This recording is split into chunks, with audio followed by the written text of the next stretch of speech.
गाड़ियां ठीक करने वाले मैकेनिक ने दुनिया के अमीर तरीन इन्वेस्टर्स को 1 अरब यूएस डॉलर्स का चूना लगा दिया, जो कि करीब 8,500 करोड़ रुपए बनते हैं। ये काम उसने अमेरिका जैसे मुल्क में रहकर खुल्लम खुल्ला करने की हिम्मत की। ना ही वो उधार लेकर भागा और ना ही उसने कोई बैंक डकैती की, बल्कि ये सारे पैसे उसने सोलर पैनल्स बेचकर हासिल किए। उसकी प्लानिंग इतनी खतरनाक थी कि दुनिया के बड़े बड़े इंडस्ट्रियलिस्ट भी उसके जाल में फंस गए। पर आखिर उसने ऐसा भी क्या कर दिया? कौन था वो शख्स जो वॉरेन बफेट जैसे इन्वेस्टर्स को भी अपने जाल में फंसा बैठा, और सबसे बढ़कर उसका भांडा कैसे फूट पड़ा? ज़ेम टीवी की वीडियोस में एक बार फिर से खुशामदीद। नाजरीन, कैलिफोर्निया के 36 साला जेफ कार्पोफ ने अपनी बीवी के साथ मिलकर कार रिपेयरिंग का एक बिजनेस शुरू किया, जिसमें दोनों बतौर मैकेनिक अपने बच्चों के लिए रोजी रोटी कमाते थे। लेकिन कुछ ही अरसे बाद उनका ये बिजनेस ठप हो गया और अब उनके लिए बच्चों का पेट पालना मुश्किल हो गया था। जेफ के जहन में अमीरी का भूत सवार था, लिहाजा वो अपना ख्वाब पूरा करने के लिए हर वक्त कुछ न कुछ करता रहता। लेकिन नाकामी हमेशा उसका मुकद्दर बनी रही। जब उसकी फाइनेंशियल कंडीशन बहुत पतली हो गई तो उसने ड्रग्स बेचना शुरू कर दी ताकि अपने बच्चों का पेट पाल सके।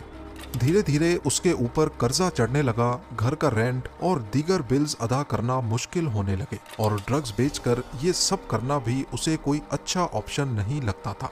इसीलिए वो नौकरी ढूंढने की कोशिश करने लगा। आखिरकार उसे एक सोलर पैनल सेल्समैन की जॉब मिल गई। वो सोलर पैनल सेल करने के लिए दिन भर लोगों से मीटिंग्स करता, और इसी वजह से उसे लोगों का फीडबैक जानने का मौका मिलता रहता। कुछ ही अरसे के बाद उसने रियलाइज किया कि लोग सोलर पैनल्स खरीदने में इंटरेस्टेड तो हैं, लेकिन उनको खौफ है कि उनके सोलर पैनल्स कहीं चोरी ना हो जाए। जेफ कार्पोफ इसी खौफ को खत्म करके बहुत सारा पैसा बना सकता था, क्योंकि अब उसे एक सॉलिड आइडिया मिल चुका था। उसने सोचा कि क्यों ना कुछ ऐसा किया जाए जिससे लोगों के सोलर पैनल्स महफूज बनाए जा सकें।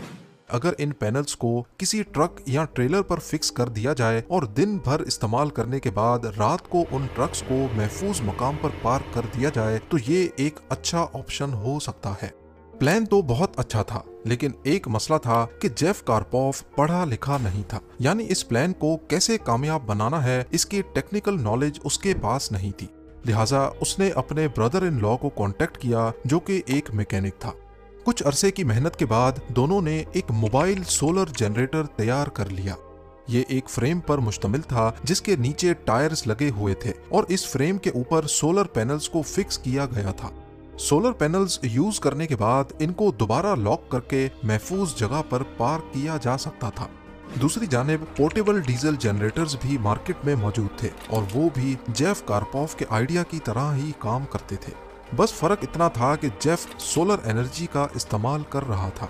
पोर्टेबल जनरेटर्स की मार्केट 3 अरब यूएस डॉलर्स थी। इस मार्केट का मुकाबला कैसे करना है, या लोगों को डीजल जनरेटर से सोलर जनरेटर की तरफ कैसे रागिब करना है, इसके बारे में ना ही जेफ को कोई आइडिया था और ना ही उसके ब्रदर इन लॉ को।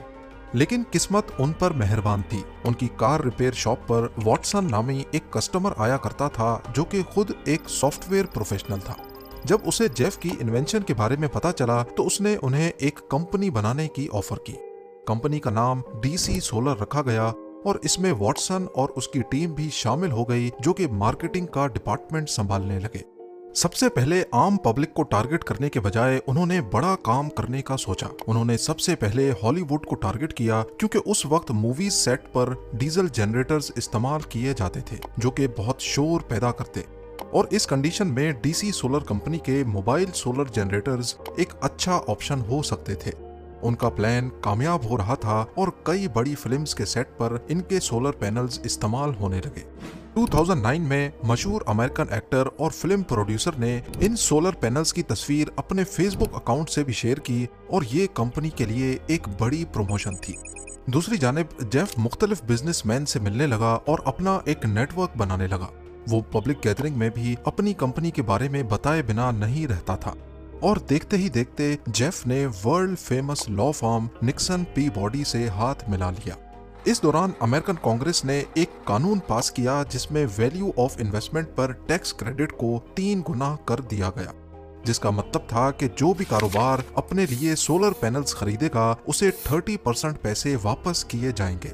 यानी अगर कोई भी कंपनी सोलर टेक्नोलॉजी को खरीदने के लिए जितनी भी इन्वेस्टमेंट करेगी, उसका 30% उसे हुकूमत अदा करेगी। ये कंपनीज के लिए डबल मुनाफा था। सोलर पैनल से वो बिजली की कॉस्ट भी बचा सकते थे और 30% हुकूमत से भी ले सकते थे। गवर्नमेंट की इस धमाकेदार ऑफर के साथ ही जेफ की कंपनी डीसी सोलर भी एक नया पैकेज मार्केट में ले आई, जिसमें कहा गया कि अब कोई भी कंपनी उनसे सोलर पैनल्स सिर्फ 30% एडवांस देकर खरीद सकती है और बाकी का 70% वो किस्तों में अदा कर सकते हैं। डीसी सोलर की ऑफर इतनी धमाकेदार थी कि कोई भी उसे मना नहीं कर सकता था, क्योंकि सपोज करें कि 1 लाख रुपए के सोलर पैनल्स हैं जिसका 30% यानी 30,000 रुपीज अदा करके डीसी सोलर से पैनल्स बुक करवाए जा सकते थे और वही 30% गवर्नमेंट उनको कैश बैक की सूरत में वापस करेगी। यानी बिना कोई पैसे खर्च किए लोग मोबाइल सोलर पैनल्स लगा सकते थे और बाकी का 70% उनको वैसे ही किस्तों में डीसी सोलर को देना था, जो वो बिजली का बिल बचाकर आसानी से जमा कर सकते थे। ये एक विन विन सिचुएशन थी। इसके चलते डीसी सोलर का नेटवर्क तेजी से बढ़ने लगा। 2011 में जेफ एक बेसबॉल मैच देखने के लिए स्टेडियम में मौजूद था जब अचानक उसको मैसेज मिला कि मशहूर पेंट कंपनी शेरविन विलियम्स ने 192 मोबाइल सोलर जनरेटर्स का ऑर्डर किया है। ये जेफ का सबसे बड़ा ऑर्डर था जिसकी कुल रकम $29 मिलियन थी। इसके अलावा एक अमेरिकन बैंक टैक्स रिडक्शन और जॉब क्रिएशन पर काम कर रहा था और वो डीसी सोलर के साथ मिलकर काम करने की ख्वाहिश रखता था। जेफ ने नकली डॉक्यूमेंट्स तैयार करवाए और फेक स्टैटिस्टिक्स के जरिए अमेरिकन बैंक को ये भरोसा दिलाया कि सोलर जनरेटर्स की डिमांड बहुत ज्यादा हो रही है, जिससे वो अमेरिकन बैंक को कन्विंस करने में कामयाब हो गया और वो अमेरिकन बैंक डीसी सोलर का पहला फाइनेंशियल पार्टनर बन गया। अमेरिकन बैंक का प्लान था कि वो अगले चंद सालों में डीसी सोलर से सोलर जनरेटर्स खरीदकर लोगों को लीज पे दिया करेंगे, जिससे लोगों पर टैक्स और इलेक्ट्रिसिटी बिल्स का दबाव कम होगा। यहाँ तक सब कुछ ठीक चल रहा था और इसमें कुछ भी एबनॉर्मल नहीं था, लेकिन यहाँ से आगे मामला बिगड़ना शुरू हो गया।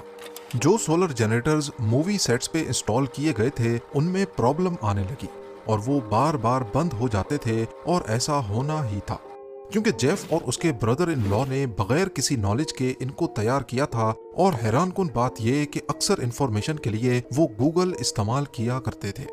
धीरे धीरे सभी सोलर जनरेटर मालिकान की तरफ से कंप्लेंट्स आने लगी और जब सोलर जनरेटर्स बंद हो जाते तो उन्हें फिर से डीजल जनरेटर्स का सहारा लेना पड़ता था। जेफ, जो कि असल में एक आम आदमी था, जब उसके पास इतनी पैसों की रेल पेल होने लगी तो वो अयाशी में पड़ गया। उसका ध्यान काम से हट गया और उसने झूठ का सहारा लेना शुरू कर दिया। पेंट कंपनी शेरविन विलियम्स के पैनल्स की तैयारी भी जारी थी, लेकिन स्लो स्पीड की वजह से सिर्फ पहली रो वाले पैनल्स तैयार हुए थे और डेडलाइन गुजर चुकी थी। धोखा देने के लिए पिछले वाले पैनल्स को सिर्फ नट बोल्ट्स की मदद से जोड़ दिया गया, जबकि हकीकत में पिछली रो वाले पैनल्स काम नहीं कर रहे थे। लेकिन जेफ अपनी अयाशी में मसरूफ था। उसने एक नया घर और नई गाड़ी भी खरीद ली।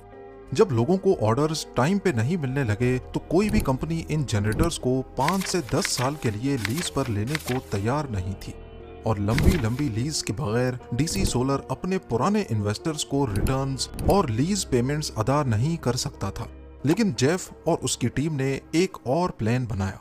उन्होंने चुपके से एक नई स्कीम बनाई कि नए बायर्स की लीज पेमेंट को पुराने इन्वेस्टर्स को रिटर्न देने के लिए इस्तेमाल किया जाएगा और इसके अलावा वो खुद को एक सोलर कंपनी डिक्लेयर करते हुए सरकारी खजाने से भी टैक्स क्रेडिट की मद में मिलियंस ऑफ डॉलर्स ले रहे थे। यानी फेक डॉक्यूमेंट्स और डेटा के जरिए अमेरिकन अवाम के टैक्स का पैसा भी डीसी सोलर ही ले रहा था। अब बारी थी इस स्कीम को प्रैक्टिकल बनाने की। इसके लिए जेफ को नए इन्वेस्टर्स की तलाश थी ताकि नए इन्वेस्टर्स से पैसे लेकर पुराने वालों को दिए जा सके।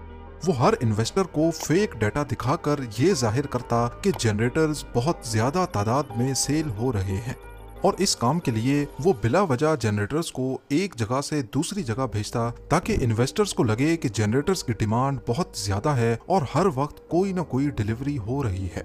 इस तरह इन्वेस्टर्स इस काम को प्रॉफिटेबल समझते हुए इसमें इन्वेस्ट करने को तैयार हो जाते। ऐसी हरकतें करके जेफ ने शेल कंपनी को भी धोखा दिया और उनसे $76 मिलियन हड़प लिए। 2014 में IRS इंटरनल रेवेन्यू सर्विस ने कंपनी की जांच पड़ताल की कोशिश की तो DC सोलर के लीगल रिप्रेजेंटेटिव ने हर तरह से IRS को मुतमईन किया और DC सोलर को बचा लिया। पूरी की पूरी कंपनी इन्वेस्टर्स को मुतमईन करने के लिए स्कैमर बन चुकी थी। असल में जनरेटर सेल ही नहीं हो रहे थे और पब्लिक से कैश कंपनी में आ नहीं रहा था, लेकिन इन्वेस्टर से पैसे लगातार लिए जा रहे थे। जेफ को मजीद बड़े इन्वेस्टर्स की तलाश थी। उसकी खुशकिस्मती थी कि वैली नेशनल बैंक $76 मिलियन का सोलर इक्विपमेंट खरीदना चाहती थी और उन्होंने ऐसी कंपनीज की लिस्ट मंगवा रखी थी जो लीज या रेंट पर सोलर जनरेटर्स प्रोवाइड करती हैं। उस लिस्ट में DC सोलर कंपनी का भी नाम था, जिसके बारे में लिखा था कि वो अपने 80% जनरेटर्स रेंट आउट करते हैं, जबकि हकीकत में ये नंबर सिर्फ 5% ही था। वैली नेशनल बैंक भी इस धोखे का शिकार हो गया। इसी तरह जेफ कार्पोफ ने मशहूर इंश्योरेंस कंपनी गाइको को भी अपने चुंगल में फंसा लिया। ये कंपनी बर्कशायर हाथवे की ही एक ब्रांच है, जिसके मालिक दुनिया के अमीर तरीन लोगों की फहरिस्त में शुमार होते हैं, वॉरेन बफेट। लेकिन यहाँ सवाल पैदा होता है कि इतनी बड़ी कंपनी धोखे में आ कैसे गई। इसके लिए भी जेफ ने बड़ी चालाकी से काम लिया। उसने अमेरिका की बड़ी टेलीकम्युनिकेशन कंपनी T-Mobile के एक एम्प्लॉय को रिश्वत देकर उससे एक फेक डॉक्यूमेंट साइन करवाया, जिसमें यह कहा गया था कि T-Mobile DC सोलर से अगले 10 सालों के लिए 1000 जनरेटर्स लीज पर ले रही है और जब आपके पोर्टफोलियो में T-Mobile जैसी कंपनीज हों तो बाकी कंपनीज के लिए ट्रस्ट करना आसान हो जाता है। गाइको ने भी 3 साल का एग्रीमेंट साइन कर लिया, जिसमें 8000 जनरेटर्स खरीदे जाने थे और इसकी कॉस्ट $1.2 बिलियन थी। इस डील से शुरू में गाइको को भी फायदा हुआ क्योंकि वो 30% यानी $377 मिलियन का टैक्स बचा रहे थे, लेकिन असल में उनका पैसा पुराने इन्वेस्टर्स को रिटर्न और लीज पेमेंट्स देने के लिए इस्तेमाल हो रहा था। जबकि इस वक्त जेफ की अयाशी अपने उरूज पर थी। उसने बेशुमार विलास, 100 से ज्यादा गाड़ियां और प्राइवेट जेट भी खरीद लिया था। अब DC सोलर का नाम नेस्कार में भी पहुंच चुका था। DC सोलर की स्पॉन्सरशिप भी कार्स पर नजर आने लगी, यानी कोई भी जेफ को रोक नहीं पा रहा था। लेकिन अब कुदरत ने जेफ की रस्सी टाइट करना शुरू कर दी। DC सोलर के ही एक एम्प्लॉय ने कंपनी का पोल खोल दिया, जिससे सिक्योरिटी एक्सचेंज कमीशन और फेडरल ब्यूरो ऑफ इन्वेस्टिगेशन ने मामले की इन्वेस्टिगेशन शुरू कर दी और फ्रॉड्स साबित होने पर जेफ को गिरफ्तार कर लिया गया। इन्वेस्टिगेशन में मालूम पड़ा कि जेफ कार्पोफ सोलर जनरेटर्स बेचने की आड़ में पॉन्जी स्कीम चला रहा था, यानी नए इन्वेस्टर से पैसे लेकर पुराने वालों को दे रहा था। और इस किस्म की पॉन्जी स्कीम्स सिर्फ शुरू के ही कुछ सालों तक चलती हैं, लेकिन जैसे ही नए इन्वेस्टर्स आना कम हो जाते हैं तब असल मसला शुरू होता है। इस कंडीशन में कंपनी रातों रात भाग जाती है या फिर कंपनी के मालिकान पकड़े जाते हैं। जेफ कार्पोफ ने अमेरिका जैसे मुल्क में रहते हुए बड़ी बड़ी कंपनीज के साथ $बिलियन की पॉन्जी स्कीम चलाई। उन्होंने टोटल 17,000 सोलर जनरेटर्स बनाए थे, लेकिन सिर्फ कागजों में, और इन्वेस्टर्स को जाली GPS ट्रैकर दिखाए जाते थे कि देखें हमारे इतने सोलर जनरेटर्स मार्केट में चल रहे हैं। जबकि इन्वेस्टिगेशन में मालूम पड़ा कि वो GPS ट्रैकर्स असल में जनरेटर्स पर नहीं बल्कि मुख्तलिफ लोकेशंस पर जमीन में दफनाए गए थे। 9 नवंबर 2021 जेफ कार्पोफ को 30 साल की सजा सुनाकर जेल भेज दिया गया। इसके साथ साथ इसकी बीवी और 5 और लोगों को भी इसी स्कीम के साथ ताल्लुक रखने पर सजा सुनाई गई। उम्मीद है जेम टीवी की ये वीडियो भी आप लोग भरपूर लाइक और शेयर करेंगे। आप लोगों के प्यार भरे कमेंट्स का बेहद शुक्रिया। मिलते हैं अगली शानदार वीडियो में।